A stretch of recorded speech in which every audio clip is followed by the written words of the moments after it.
clicking sounds, sounds that reveal the presence of radioactive rays.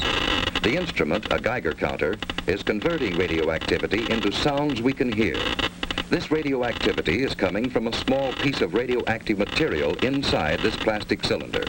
The small amount of radioactivity coming from the cylinder is harmless. The luminous dial on this watch also gives off radioactive rays, which we hear on the Geiger counter. Even when there's no radioactive material near, the Geiger counter continues to click. This is caused by cosmic radiation that continually bombards us from outer space. But we don't get enough cosmic radiation to harm us. Today, atomic scientists produce radioactivity in large amounts. Radioactivity and radioactive materials have many peacetime uses. But we know, too, that they can be used harmfully, as in atomic bombs. The chance of your being hurt by an atomic bomb is slight.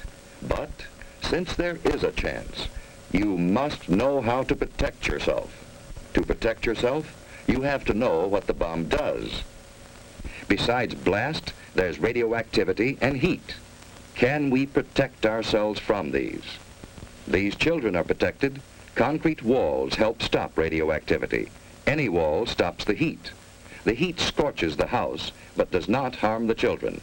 Any solid gives some protection. The thicker it is, the better. We have the national defenses to intercept an enemy, and we all form a team to help each other through emergencies. You are on that team. So is your family, each member of it. And in your community, every doctor, fireman, every policeman and nurse, every lineman and operator, every civil defense worker, in fact, every community employee is ready to help you if you need him. So your community is prepared for emergencies and ready to help other communities.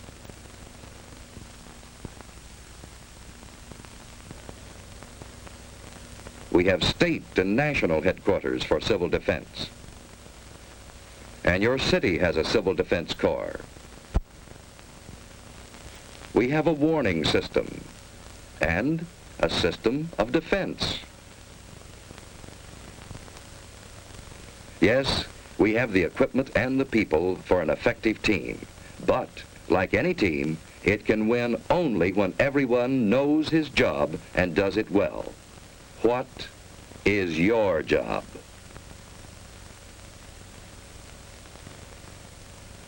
What if a warning siren sounds? What should you do? Look for cover, the nearest cover. Don't try to make it home unless home is the nearest place to go. Don't hesitate. Find cover.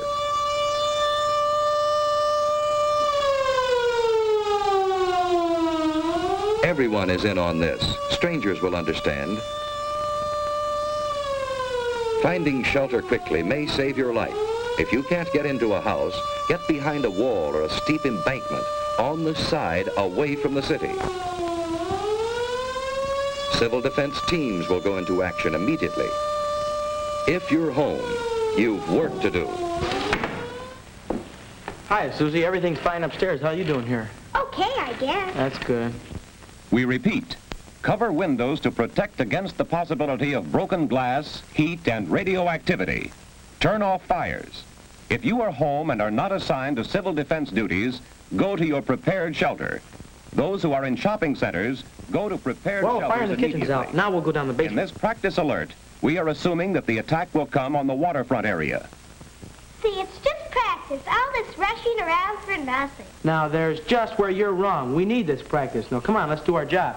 That's good thinking. We all need practice. Here's a clean, well-prepared shelter in the basement.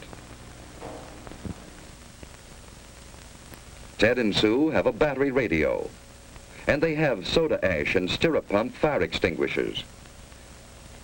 They have other emergency supplies, too. A flashlight, a well-equipped first aid kit with plenty of bandages, tape, and scissors. A Red Cross first aid book, a few cans of food, a good supply of water, blankets, and an electric lantern in reserve. You know, Susie, This stuff would come in handy on a camping trip. I'd a lot rather be on a camping trip. Say, what would we do if we didn't have a basement? At school, they told us we should be away from windows and behind double walls. You know, like an inside hall. Ted's right. If you live in an apartment house, you can't all go to the basement. Head for a shelter area. If none is marked for you, find cover away from windows and in a hallway if possible. Wait for the all clear. Be calm. If you're on the playground, run for shelter. If you're in the schoolyard, get into the building. Move quickly, but in good order. Inside, go to the shelter area you've been assigned. Take your place on the floor. Here's one good way to protect your eyes and neck in case of a bombing. Wait for the all clear. So far, you've been watching a practice drill. But what if there is a bombing that comes without warning? What is your job then? Find cover immediately. Don't look at the flash. Stretch out. In about 1 minute, the immediate danger is past. Then head for safer cover. Another bomb may fall. Get indoors if you can. Shed your outer garments. They may have radioactive particles on them. If you're home, take shelter and stay down for about 1 minute. By then, the danger from radioactivity, heat, and blast have passed. Protect your eyes and neck. Let's get things shut up. Sue found shelter under her bed.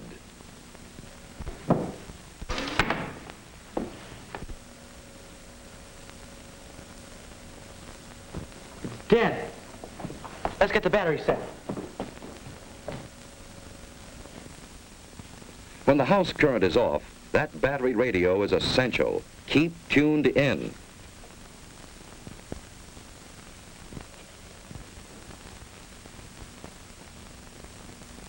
The airburst of 3:01 p.m. was zeroed on Union Station. Heavy damage extends from about 14th Street north to as far south as the waterfront. You know, we're lucky. That blast was miles Stay from there. under cover unless you have civil defense to... I've just been handed a bulletin. There's been an underwater burst at the waterfront. Water thrown up by the bomb is falling as mist and rain, and it is radioactive. Avoid this radioactive mist and What rain. does he mean which the by wind is blowing south from the radioactive river. mist? All According to what Dad residents said, necessary the precautions. radioactivity gets into the mist and rain. Further instructions. And if the mist or rain gets on you, it's apt to make you very sick. What would you do about it? I'd scrub thoroughly with a detergent and water. What's a detergent? It's something like Mom uses when she washes dishes and clothes. Don't drink tap water. It may be contaminated. Ted and Sue are waiting for the all clear.